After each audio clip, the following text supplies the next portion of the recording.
Hello, good morning, good evening, good afternoon. My name is Chris Legaspi, and today we are going to continue the value control series. We are coming live from our Discord community.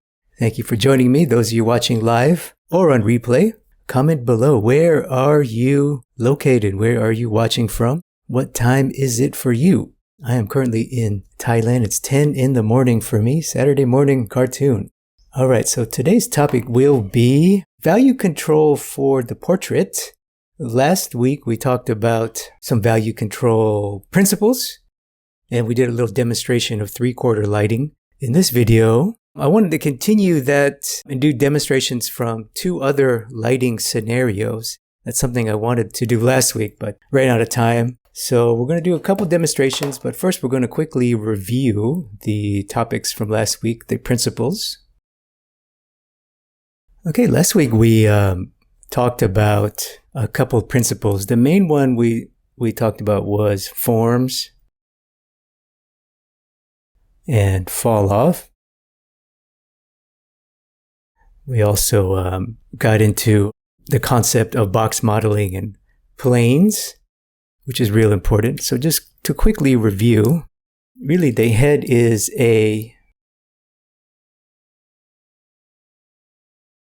it's an egg, it's a box,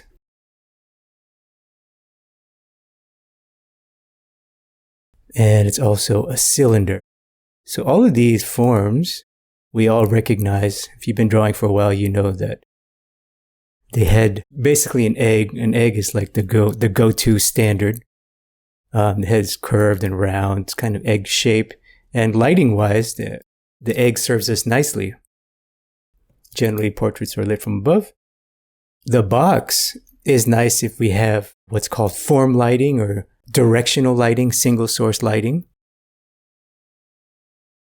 Right, the lights from above and to the left, for example, you can get a nice and clear side plane. Right, we all seen drawings like that or photos like that. And then there's also the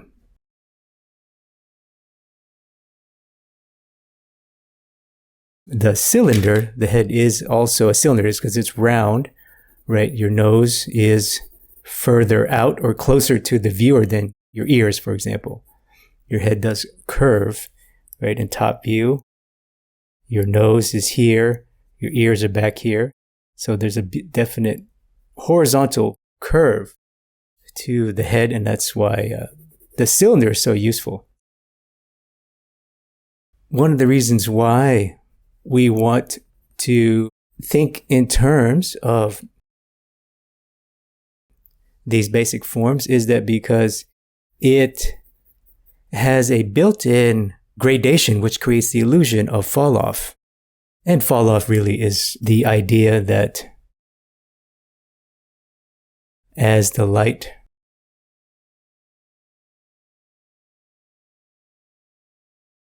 as a form gets farther away from a light source, it gets darker and darker. As a form gets closer to the light source, it gets brighter and brighter.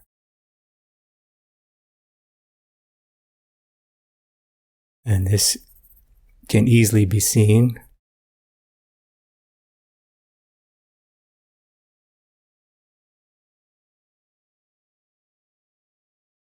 in any form, really, not just faces, figures, still lifes. So what this does is it gives us a way to control our values, which you'll see today as we demonstrate.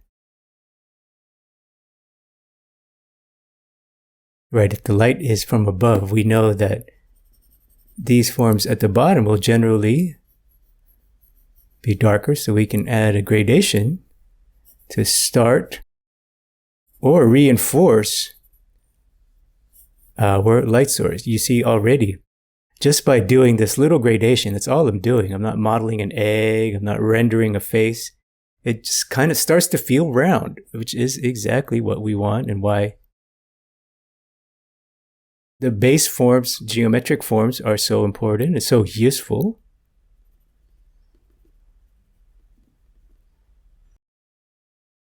And of course, cylinder is great for when the light is off to the side. That way we know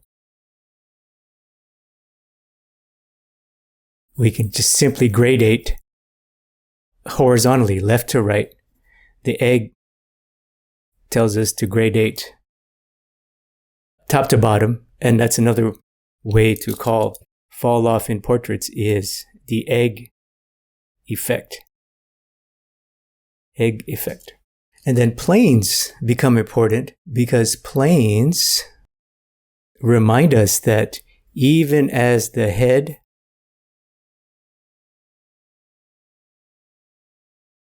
as we start to draw the head, we know that there are major planes. Let's say we have the 3/4 light, which we demonstrated last week, the Rembrandt light, the classical portrait lighting. So even we know that there will be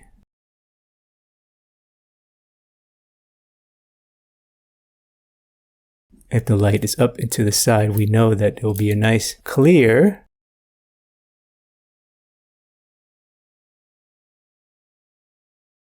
side plane. But we also know that forms that are not directly facing the light or parts of the box, right? Plain language is basically box geometry.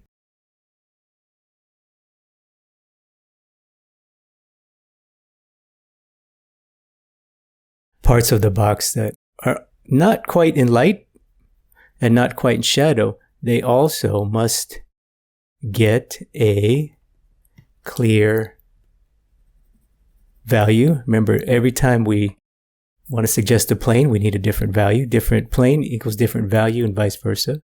And we also know that, or we saw that if we have a question about a plane, whether we say, oh, should this plane be value number 2, value number 3, value number 4, value 3.56 on a scale of 1 to 10, all we have to do really is start by applying the box logic, different value, different plane, and state that any plane has a specific value. So for example, the side planes have the darkest value in this case. So that means if I want to, let's say the nose or the side plane of the mouth, what value should that be? If I'm not sure, well, you start by assigning it the value of the plane that's associated with, in this case, side plane of the nose should be approximately the same value as the side plane of the head and side plane of whatever plane of any form or the face that's not directly facing light should be approximately the same value. And that goes true for any light facing plane, should be the same approximate value. The light facing plane of the forehead, this is the same plane as the top plane of the cheek, top plane of the mouth. That's the same value too. So we assign them the same value when we start. And then as we refine, then we can add underplanes, the socket of the eye, underplane of the mouth, underplane of the nose, underplane of the jaw if it's visible. So this idea of box modeling in this very geometric, simplistic sense just gives us a nice way to problem solve and start our drawings. Because a lot of times you will see some values, are open to interpretation. The side plane of the nose may appear very bright depending on the bounce light, may appear very dark depending on the intensity of the light and so on, or the local color of the skin. And if you're not quite sure what value to make it, just think back to the box. Where is it a side plane? Then it must be close to the other side planes. If it's an underplane, close to the other planes. And light facing planes all should relatively start at the same value. Then, of course, as we'll see today and we saw last week and the previous weeks, all of these principles work together. Let's say you start with a boxy model, start with a boxy technique or box logic. box process, then you apply the other techniques, gradients, and the egg effect and fall off to get even more sophistication.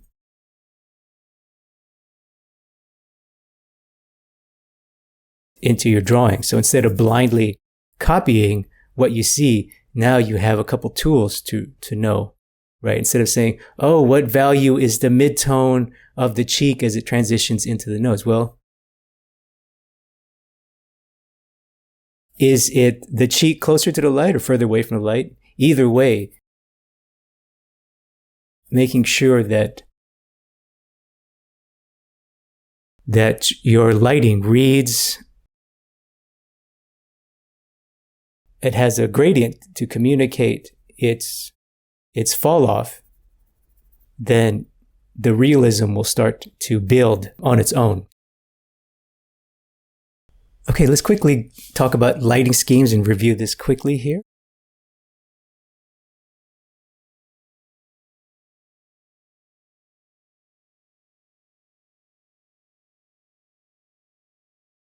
So there's lots of ways to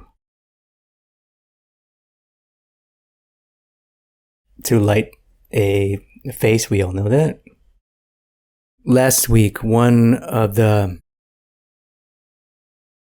one that we did a demonstration of is called 3/4 lighting, also known as portrait lighting or Rembrandt lighting. This one I think we all recognize, we all enjoy, and that's where the light source is up and to the left. Today we're going to demonstrate what's called butterfly lighting or overhead. And I believe it's called butterfly because the shape of the nose, the shadow under your nose kind of looks like a butterfly.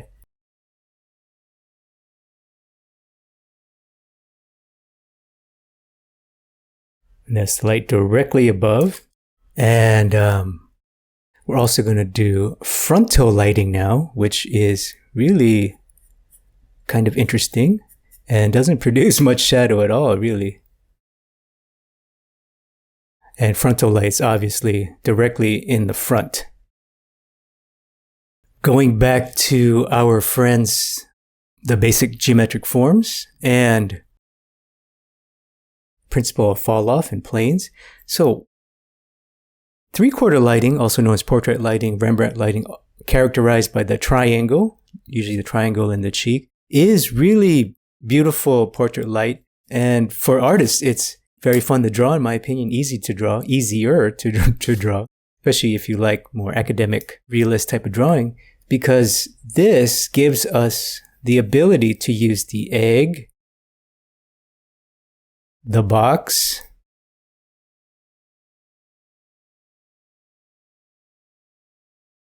and the cylinder all in one go. Right? We have the egg. Light is from above. Therefore, as things get to the bottom, they're going to get slightly darker. We just gradate, and we can gradate in whatever shape that we need, right? We can gradate in the egg, and we can gradate in smaller forms. We have the box because we have clear side plane. So typically when you see the side plane visible in a nice clear shadow, coarse shadow, you know you have a nice box. And then with every box you have secondary planes, right? Not quite light facing planes, not quite shadow planes. So these will be our little halftone shapes. And then of course, because the light is not directly, it's also to the side, we can use our beautiful cylinder to help us problem solve values and tones. So the egg is great. And overhead, we're going to look at today. Overhead, obviously, in a way it has some box because on some lighting schemes, you can see the cheek and you could see a strong core shadow in the brow and also in the nose. So this produces very strong light, but it's more centered. It's directly in the middle. So the egg serves us really nice. Not so much the cylinder, but the egg for sure is going to be our good friend when we do butterfly lighting. So egg and box is going to be a big part of our strategy. Egg and box. It's more like this, actually. Strong light-facing plane. And then some side plane there. And then finally, we have frontal lighting. Now, frontal lighting is a little bit harder to see, and we'll talk about how you can identify them. Frontal lighting is nice because it's the most flattering and it produces the least amount of shadow. So if you want to photograph someone, an older person, for example, like me or somebody older that you want to minimize wrinkles, frontal lighting is great because it's very flattering, produces very soft, faint shadows, and it's very, therefore, it doesn't produce wrinkles as much as these other ones. These other ones are obviously going to have strong light and shadow contrast. You're going to get wrinkles and things. So that may not be what you want if you want to photograph. If you want to make, a beautiful actress, maybe she's older and you want to make her look younger, you're probably not going to want to do these, right? Same as if you're a portrait artist and, you want to photograph one of your models for a client or for a commission. You probably, if that's your goal, is to flatter, these may not be ideal. Of course, you can still flatter with this lighting scheme, but generally a frontal light is really nice for the most flattering. Now, as an artist, it's a little bit tricky because obviously we don't have the clear boxes to work with, but we still have the base form of the egg. So now instead of fall off, we still have fall off. Every egg gives us every lighting scheme has fall off. So instead of the getting darker top to bottom or left to right, it gets darker on both sides. Well, actually, all four sides, really, if you think about it.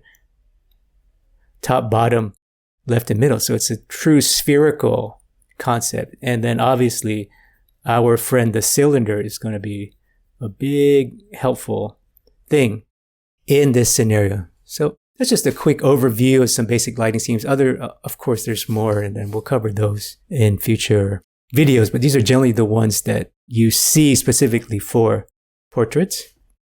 And just a quick example. This is what we covered last week. So this is 3/4 lighting. You can see the clear triangle. You can also see the highlights. So generally when you want to know, okay, what kind of lighting scheme do I have? What strategy should I use? You want to look for the shape of the shadow. So this case has that classic, right? That triangle in the cheek, the Rembrandt light, 3/4, and then strong highlight right here and here. So highlights, that means the light is up here to the right, to our right, up and to the right. Here's an example of butterfly lighting overhead. Now this is, I believe it's most likely the sun. So this is outdoor. She's probably walking around in the afternoon, 12, 1, 2 o'clock, high noon. Sun is directly above. And you can spot butterfly lighting by the shape of the shadow. It's very symmetrical. Notice the shadow on her nose is quite symmetrical. Right? It looks like that. Versus this shadow. See this shadow? Comes in an angle. So that means the light is not directly above. It's either to the left or to the right. So butterfly lighting. And sometimes you can see the cheek shadow. The cheeks cast a shadow if the person has distinct cheekbones and the lighting is correct. And also look for the highlight. So you see the highlight right here. And it's almost smack dab in the middle. See, it's really high and it's directly in the middle. So the light, it's most likely the sun in this case. And that would be this lighting scheme. Above and centered is butterfly light, so that's how you identify that. In the Discord, there's a image of it's a male with a beard, and you can clearly see the strong shadow under his cheek and the symmetrical shadow under his nose, which denotes butterfly light. And finally, frontal light, which we'll do as well. Nice, beautiful, and even. Right? Almost no shadow. Look at under her nose. Almost no shadow. Even in her eye sockets. Almost no shadow. Now this is, we'll talk about in a second. See, and the lip has a little bit of shadow. So this is frontal, but it's a little bit above. And also, this is probably in a photography studio. So she's probably in a big room, a studio, being photographed. And there's huge lights on the ceiling. So kind of like an office environment. There's huge lights producing an overall ambient light, a soft overall light that's also very flattering, producing no shadows, minimal shadows. And then she has a secondary frontal light. And you can see it clearly. Look at the highlight on her nose and highlight on her lip and right here. So this light is above. It's directly in front and slightly above her. So this would be frontal with a little bit of butterfly, but definitely centered and definitely in the front because there's no clear shadow shape. Doesn't seem like one strong light. So again, very flattering. You can see how no shadow shape makes her face and her skin look flawless and young. That's what that light is mostly. It's very popular when you want to flatter the subject. All right, so let's talk about butterfly lighting.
So I'm just doing a lay-in, obviously. Gotta have something there.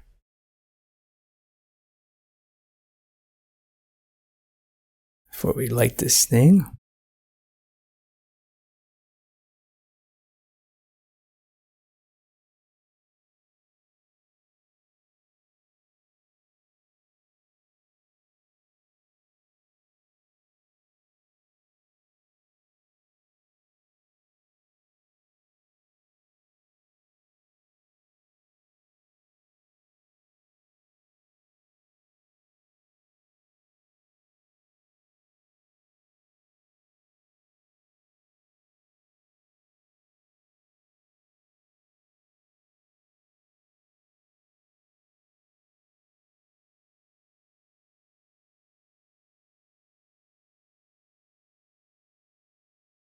Beautiful shadow shape. I wonder if the nose seems very, it's too low.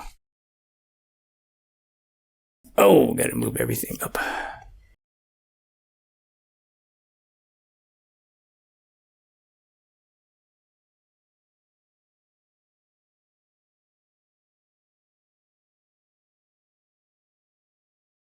Okay, much better.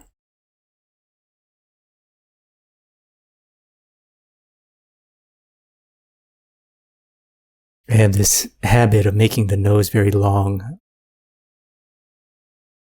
It's just something that looks elegant to me, so I do it on habit. I make necks too long too.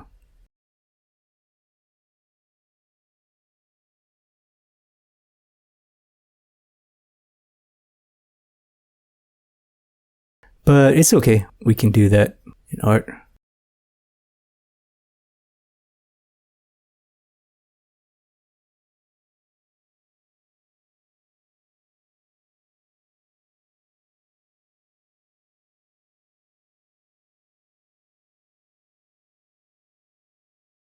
Her eye shape is really pretty too. She must be some kind of model.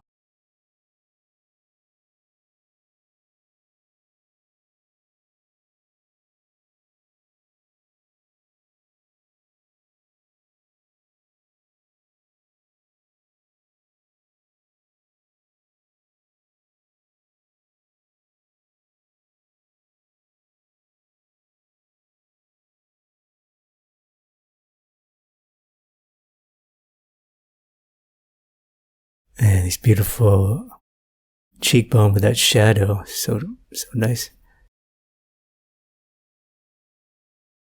With this butterfly lighting, this shadow under the cheek can really age someone, can really make them look older. You got to be really careful as a photographer. Unless they're already young and beautiful, then you don't have to worry about it too much.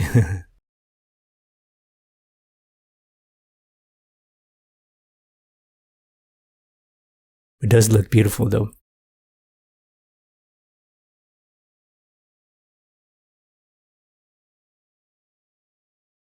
A lot of the earlier commissioned portraits,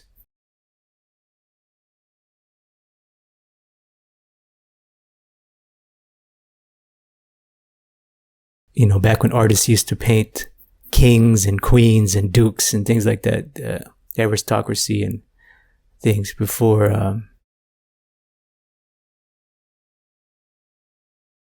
the 19th century, they used a lot of this overhead butterfly lighting. Looks very regal.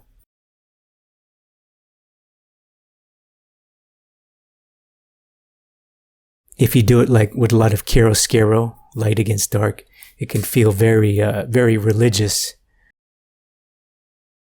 Back then, a lot of the church had a lot of influence back then, so religious themes were quite common in Europe.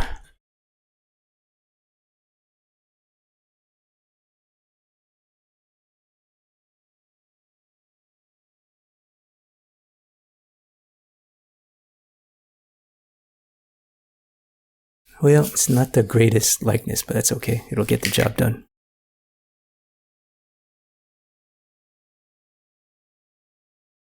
I like this okay, actually. It's not great, but...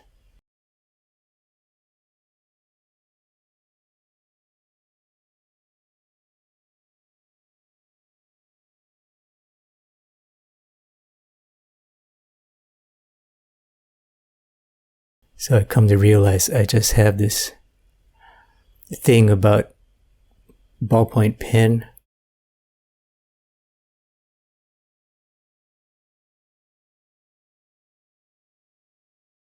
I just like it so much. It's has a very low margin of error, almost no margin of error, really, if you think about it. So it's kind of in that sense, it's a little difficult to use.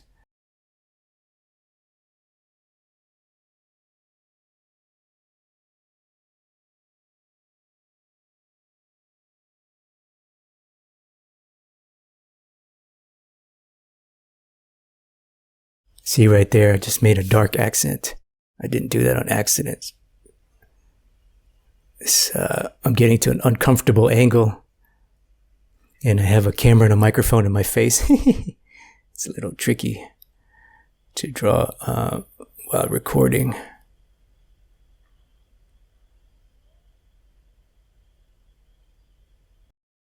All right, guys, comment below. If you can only have one drawing tool let's say you crash landed on a desert island and you could only keep one of your drawing tools, whether it's charcoal, whether it's watercolor. Well, I guess that's a painting tool. Whether it's graphite, charcoal, pen, marker, brush pen, colored pencil, what would you choose? If you can only have one of your drawing tools on a desert island,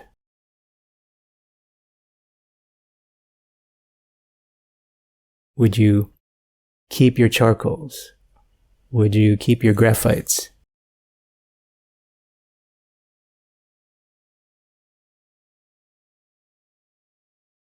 I thought about this long and hard recently, and I decided I would definitely keep my ballpoint pen.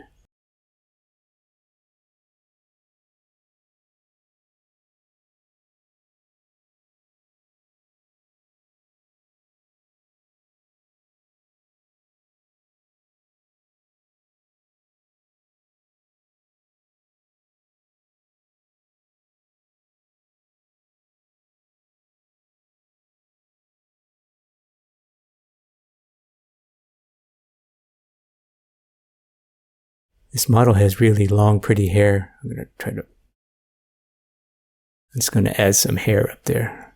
She has really pretty hair. I just didn't like, I like the lighting in this picture the best. See, I just made a hard accent on her cheek. Can't erase that. That is tough.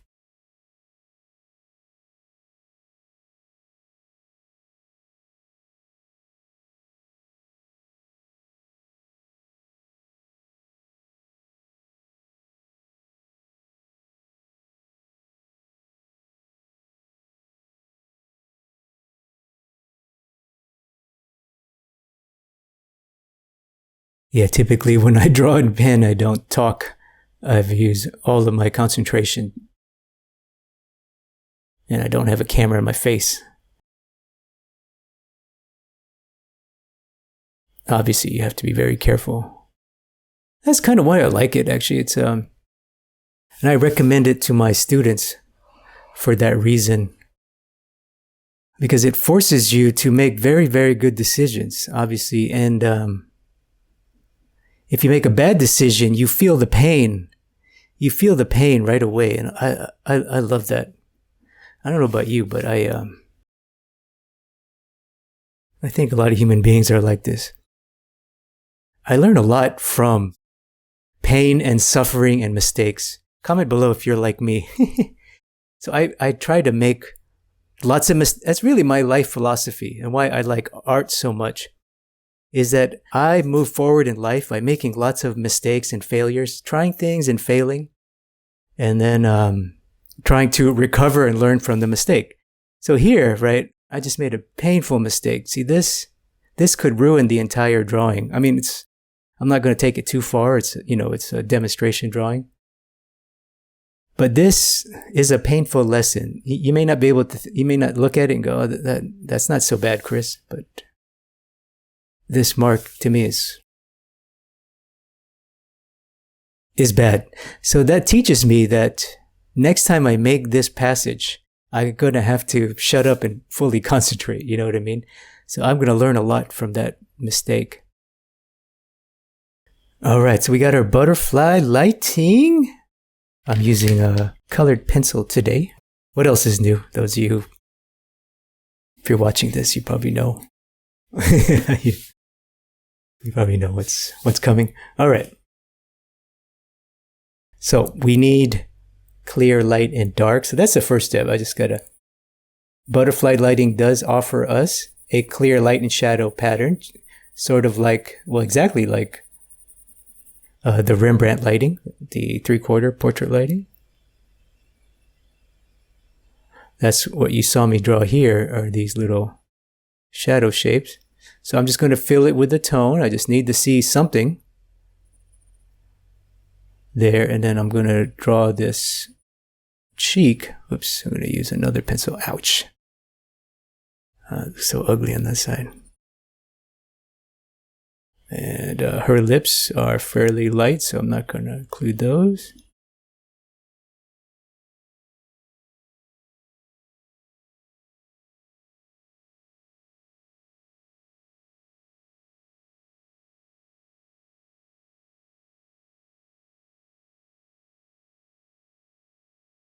And see the beautiful shadow shape underneath.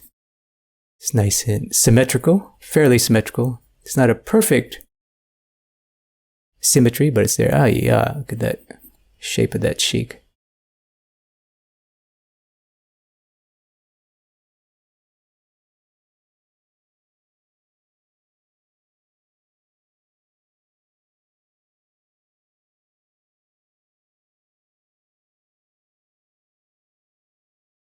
All right. So we had a good starting point. Now, we're definitely ready to move on to add some finesse, add some gradients, add some lighting, add some halftone, right? Just keep going with the process here.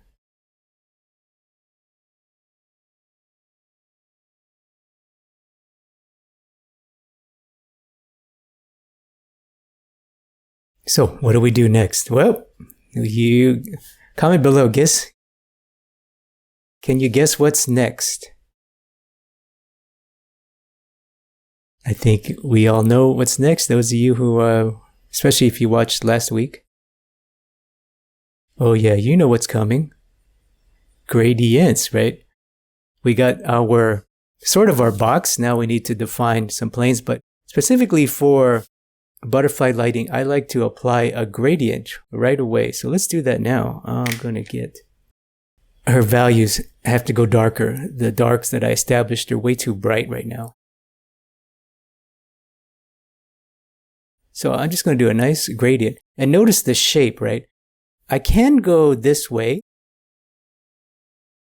right? Left to right. That, of course, that's a gradient. But I'm going to do this way. So this takes more skill. I talked about this, right? How to make clean tones. It's just really a matter of improving your dexterity. Dexterity is skill with the hand. So this is just something that you can build up on your own. And I think I'm going to turn my paper, excuse me. I'm going to try my best to, because this angle is much more comfortable for me, obviously. So I'm going to shade my egg. I'm just going to put a wash of tone. Sometimes you hear me say wash. Wash comes from painting. It's an idea.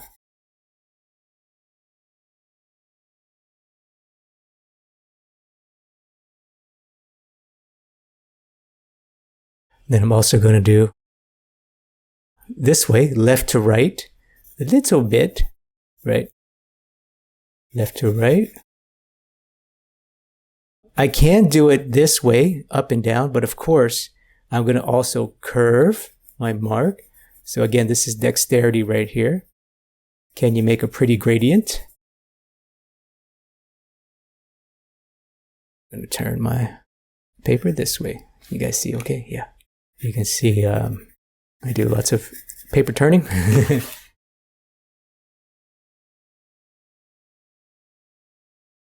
We're at a pretty good place, right? We have a nice lighting scheme blocked in. All I really got to do now is build up the values. Let's do that now. Okay, this is why I love butterfly lighting a lot. It's something that makes sense to me. When I see it, I go, oh, okay, I know exactly how to tackle that problem.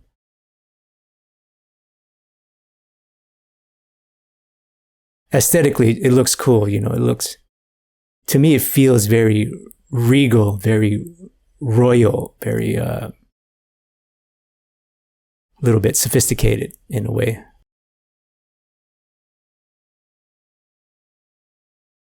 It makes me feel like I'm drawing, the old kings and the bishops and the dukes from back in the day.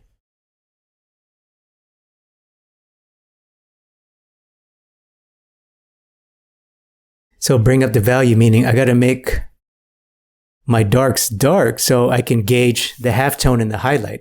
I obviously want to set up a highlight, but I need more darks around it. I need to know how dark I can go, how dark the eyes clearly the eyes are going to be the darkest thing in my world, in my drawing for now. So I need to gauge everything else based on the value that I set up, and the darkest thing will be the eyes in this case, and that will help me. That'll help me give me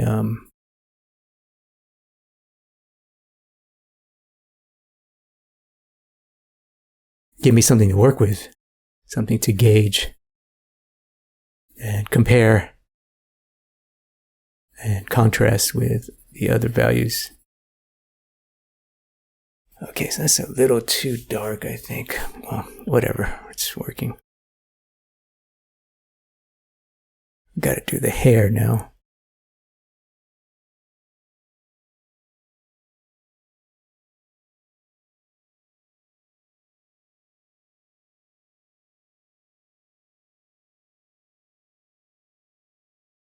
So this paper is ordinary, cheap office paper. I got this paper from a grocery store. I didn't even go to an office store. But look at it. It's quite nice, huh? Look at at least for colored pencil, the texture is nice. It's not bumpy. It's not too smooth. It's really bright. So it's great for photography and video.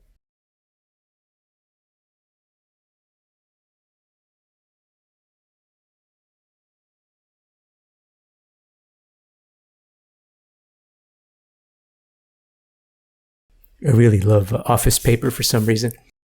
When I first discovered office paper, I started making sketchbooks from it.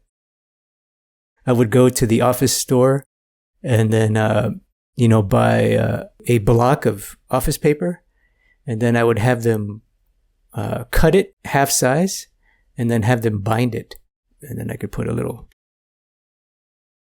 thing on it. So anyway, all right. So now we have some value to compare.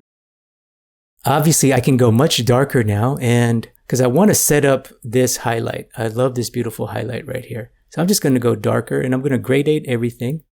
And right now, I don't have to, I can still do a curved mark, which would be smart.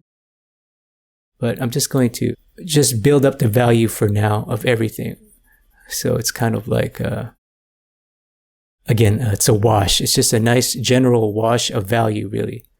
Because everything, ears too bright. Anyway.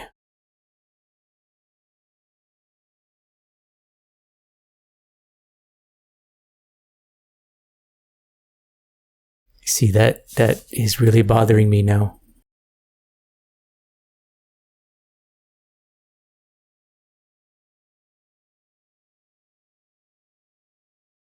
Let's see. So highlights in her nose.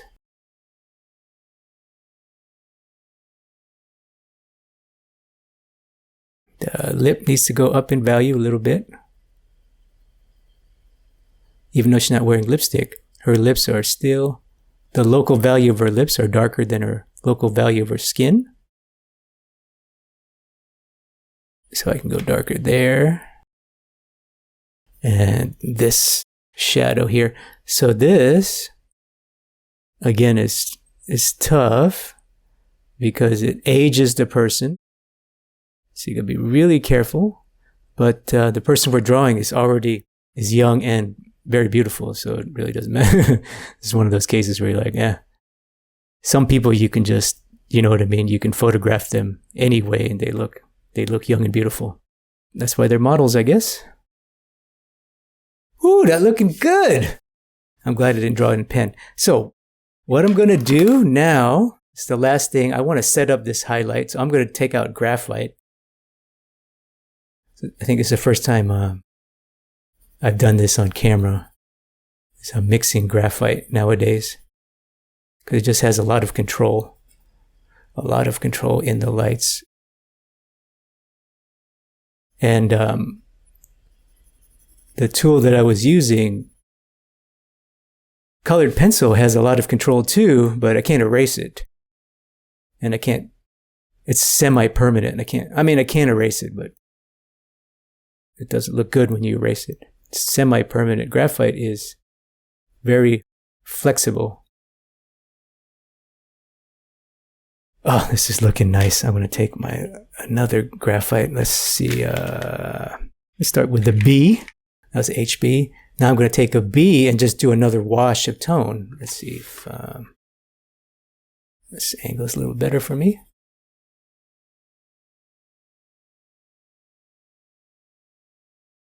I want to set up that highlight, make it the brightest thing in my picture.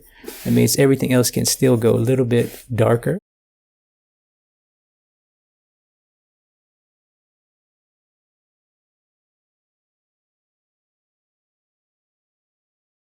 The graphite works pretty nice with the colored pencil, as you can see. And it also can smudge it with my finger. So if I'm just doing a sketch or a little personal drawing, I normally advise against finger smudging, but in this case it's okay. Woo, that is looking nice. You guys can see, I don't know if you can see it on camera, but for me, it's starting to glow. It's got that egg effect, that glow that we want. And I can also add tone in the background, and that'll really pump up the glow. That's really, what you just saw that's really it. I mean, once you get a nice drawing, you do your first pass of light and dark, 2-value system, and then it's just matter of gradation, egg, cylinder, egg left to right, and then refine. Say, okay,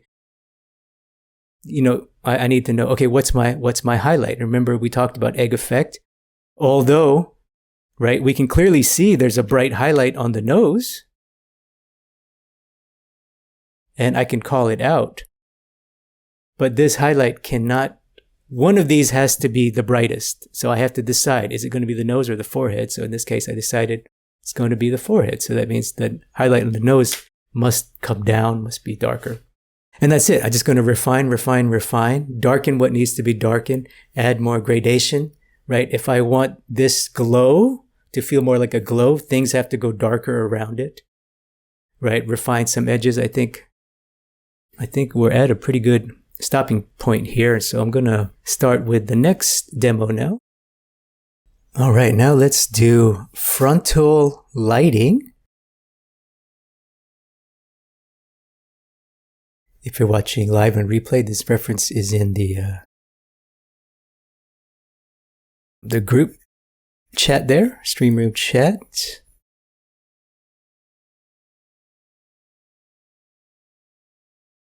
So frontal lighting is the most flattering. Not many shadows to work with, so we're definitely going to need gradations. So these are nice if you want to practice your value control. It's really important to practice all the different lighting scenarios, but probably if you're looking for reference online or Pinterest or whatever, most likely you are well aware that there are many scenarios that you have to be familiar with as an artist.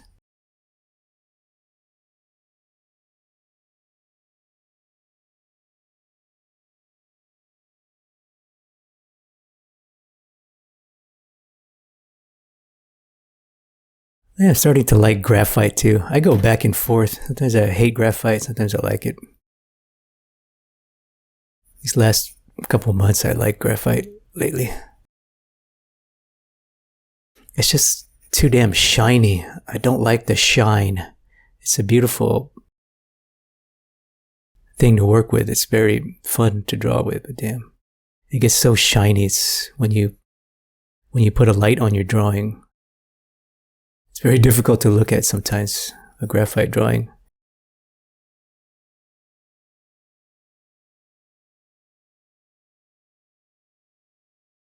All right, just doing my quick lay-in here.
shape of our forehead is interesting here.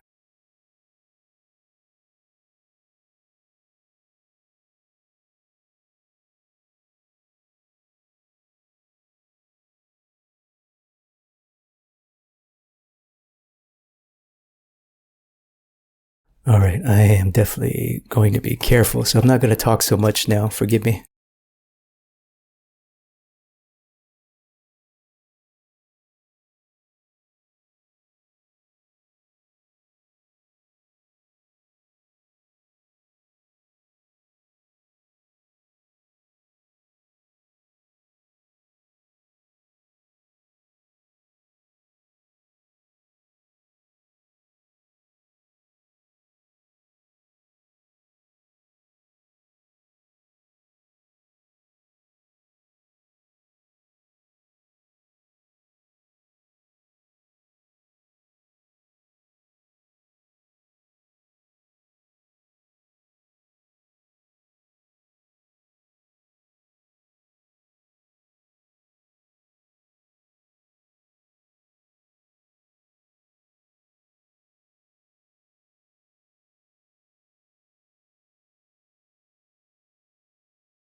So the older I get, I'm in my 40s now actually. The older I get, the more I know myself. And one of the things that's I become aware of is my own thoughts. So when my thoughts start to drift, or when I start thinking, you know how, there's always the idea of being present, being in the moment. That state where, your mind shuts off for a minute, or your mind, you don't focus on your mind at all, and you're just in the moment, in the zone or whatever. So with practice, you can cultivate that state of no mind, of being fully present, fully conscious, fully aware of yourself and your surroundings and the moment. From my experience, that's when I do the most superior artwork, and you're probably the same with me. Comment below if you know what I'm talking about. If you're in the zone, in the flow state, right, in the moment, when you're fully present in your work or whatever you're doing, I know that's when the best artwork comes, is when I'm fully present, fully concentrated. So the older I get, the easier it is for me to know when I'm not in that state. When I catch myself, my mind starts to wander, basically. This lip, what should I do with this lip?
All right. We got our little lay-in here.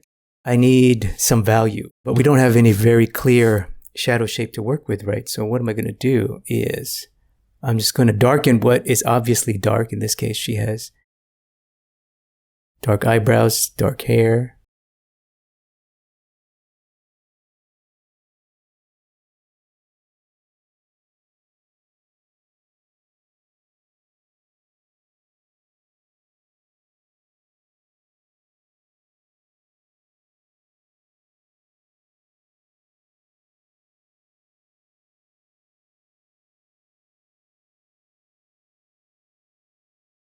Wow, she has really pretty blue eyes. I wonder if they're real.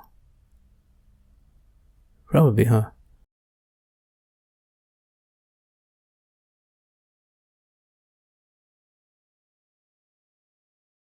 I just need something there so I know. Obviously, we're going to need gradations. We're going to need gradations, and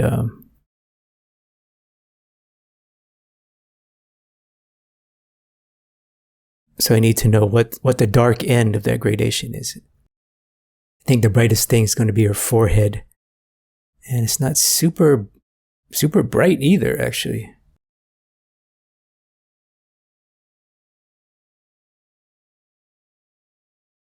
So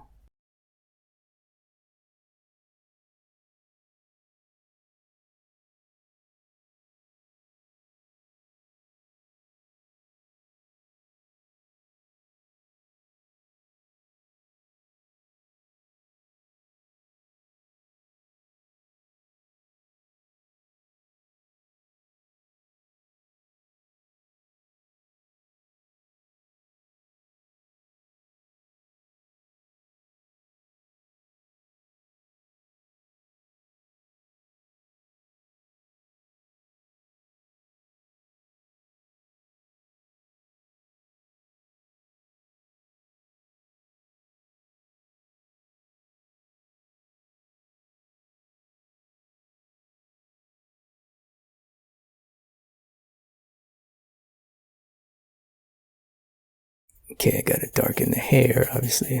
Just gotta.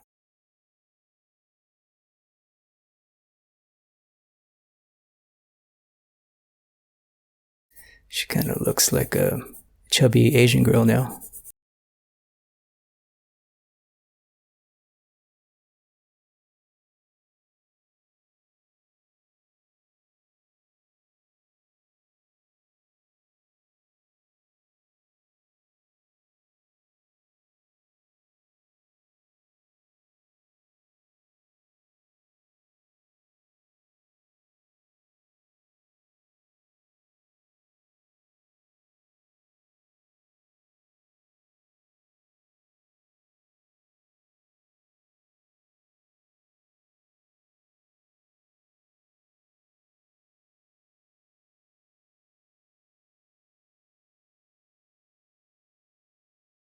Okay. Okay, I'm finally at a place now where I can start to implement my game plan. Okay, finally. So, frontal light. We know that the light source is in the front. So, obviously, the egg is going to be helpful. And we're going to need to gradate top to bottom and left to right. So, it's basically the egg effect, but in a 3D sense. Right? We know that the outside of the egg of the form is going to be darker, the outer edges, and obviously the cylinder is going to be our good friend as well. We know that. And then the underside is quite dark. And that's it. So let's start with the cylinder real quick. I'm just going to put a nice overall wash. Now, obviously,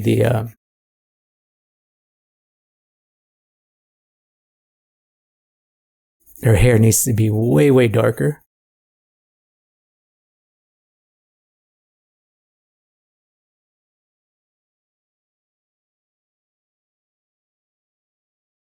Here I'm also kind of following the curve a little bit.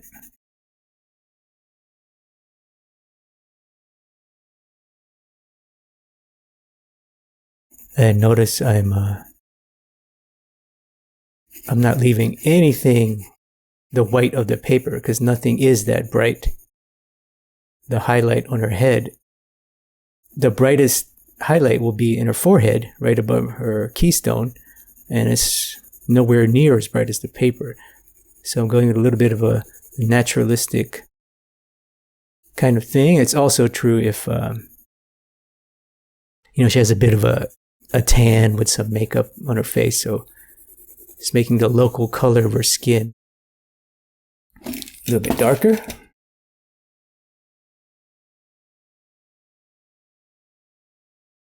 Okay, so that's sort of not the best gradient, but it'll work for now. So we got a nice left to right. We got the cylinder. Now we need top to bottom.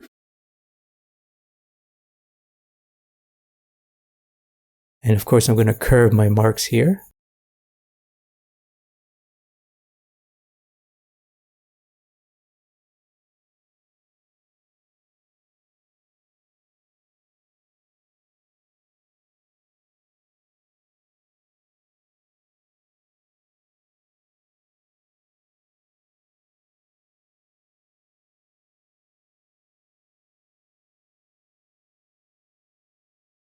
This was graphite or charcoal. I could smudge that, but colored pencil, I have to smooth this tone out manually. This tone is it's not super pretty.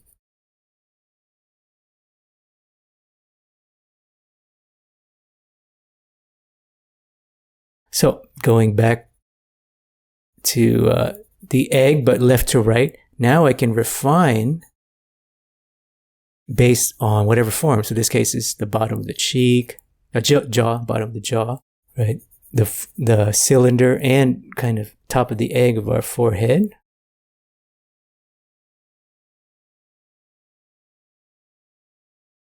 I need to define the values in her nose and her eye sockets now, because this area is going to be the brightest. So to increase the effect and the realism, I got to make her eyes darker.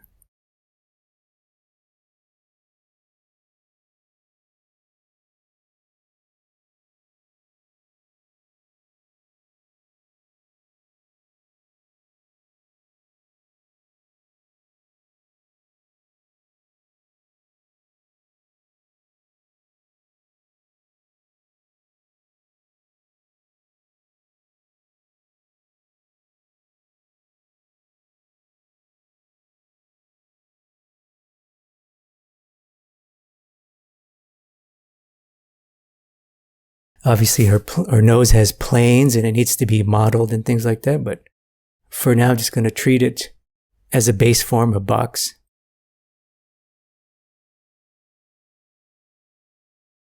And the cylinder. It's kind of boxy and cylinder. Oh, okay. So her lips need to go higher. Okay, I think if I exaggerate, yeah. The famous Megan Fowkes lips.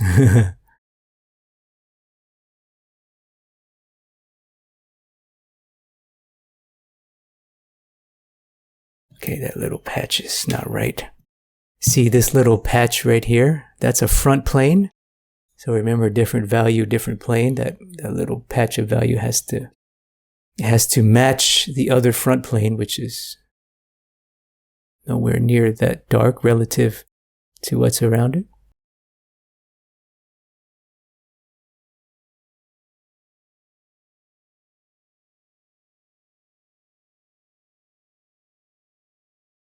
Okay, more egg here. More egg here.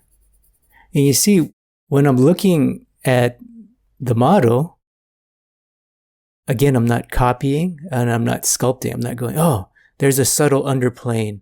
I need to match the value or the form. Or, oh, there's this value here is a number 4.56 gray. This is a 6.78910 dark gray. Right? I don't value match. I don't try to copy. I'm just doing exactly this. Wherever there's a tone, I go, what base form is it and where is the light? So if this base form here is basically an egg on top of an egg. So I shade it like an egg, making the bottom slightly darker because of fall off, because of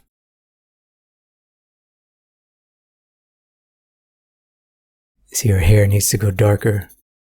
Otherwise, the effect isn't as clear.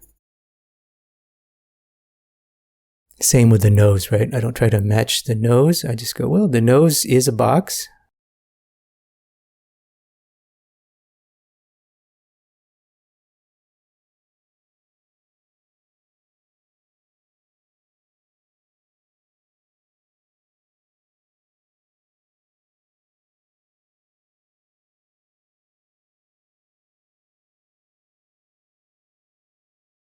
Try to match the form.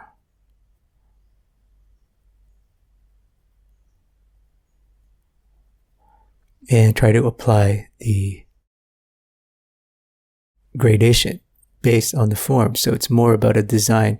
What I'm really doing is I'm designing an egg.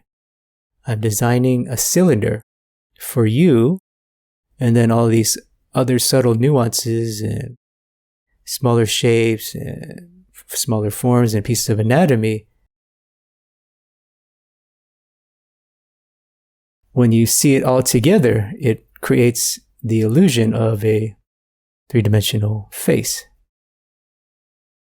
But design-wise, it's, to me, an egg, cylinder in a box, this case. Not too much box, but mostly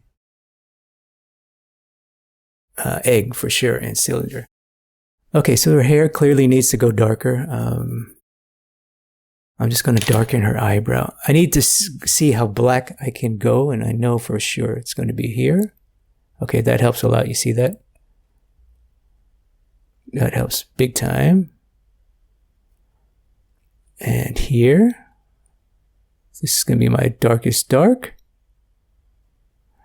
Her eyebrow is pretty dark. Eyebrow hair.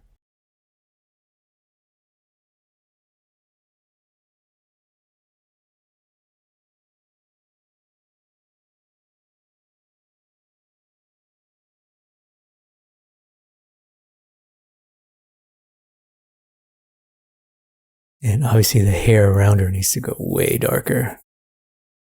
I don't think I'm going to do that on camera. It's going to take too long.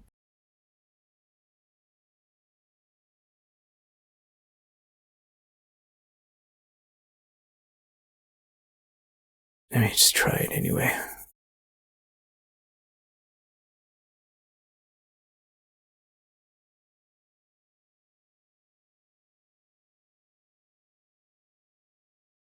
Because I can't properly control the value of the highlight unless I have the darkest thing, the opposite of my range, right? In order for me to go bright, I need to know how dark I'm going to go in this. That's what I'm doing in this step. This tone is not very pretty. I blame all the talking though, I'm not concentrating. That's my excuse today.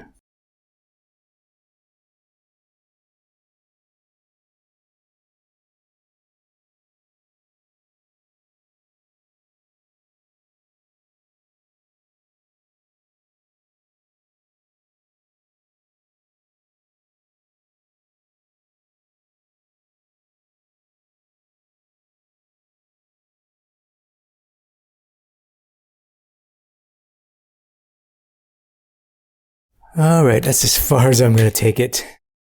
I feel pretty good about this highlight. Obviously the cheeks need to go darker. Let's do that now. I'm going to do that now real quick. I'm just going to put a nice wash of tone to bring up the value, basically to darken everything around that I need to darken.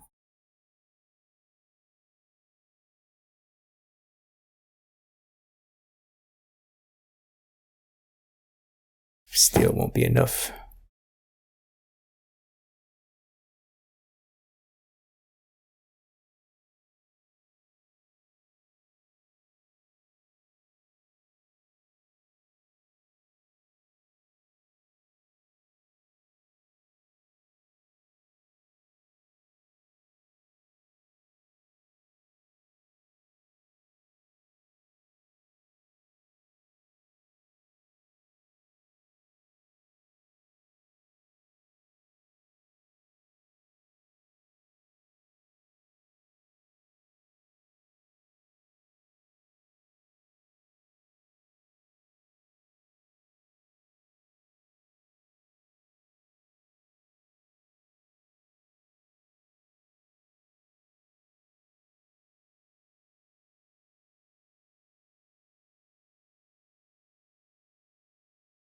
I'm probably going to switch to graphite soon,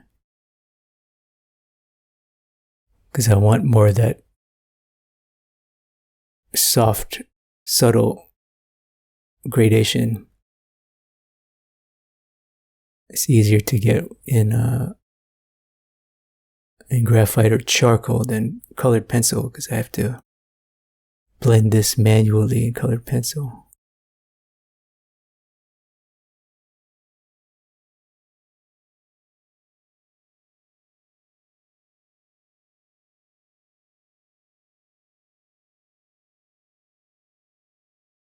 Right now, it still has to go darker because their hair, basically. Once that hair is dark, the relationship of the halftones will look right. Right now, their halftone is still a little flat. I don't quite have that glowy egg, although I can just erase it out for now. And now I got it. This is the effect that I want, but I don't want to use the white of the paper. But in order for me to get this effect, everything around it has to go darker, so, which I just don't have time for now. I just don't want to do that. This video will be 3 hours long. We don't want that.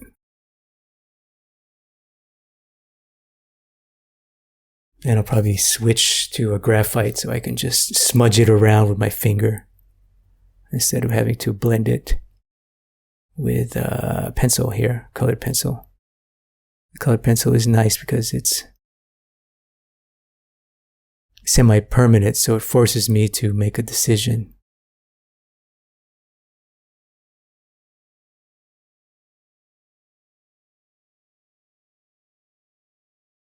One downside of having a flexible tool like graphite or Photoshop, this is even more noticeable in Photoshop, is just you have to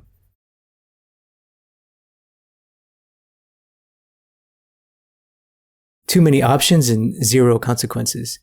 Like I was saying earlier, it's the consequences, in my opinion, that forces you to learn the pain of making a mistake.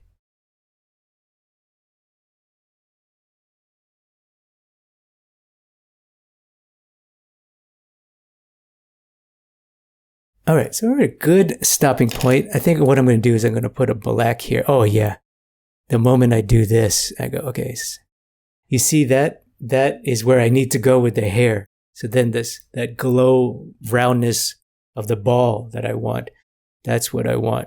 You see that? That's pretty much what I want right here. I need to see this around the ball, the egg, so I can properly do the effect. So that's part of value control too, is knowing how dark you're going to go, establishing your value pattern, and sticking to it. Be very disciplined to stick to it, right? If I establish that the darkest thing is the hair, and I make, the shadow shape of her neck as dark as the hair, that could throw off the illusion too, and things like that. And if you want to create beautiful gradations and highlights, a lot of times you just need dark things around it to set it up. It's all relative.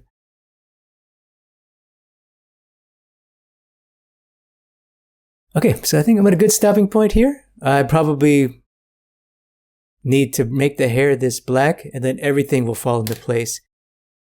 Then I'll just repeat this. I'll repeat this again, probably in graphite, and just do another wash. Just make everything overall darker and make sure the gradients fall nicely. And then I'll just come back in and add, a couple accents here and there. And that will be a wrap for this demo.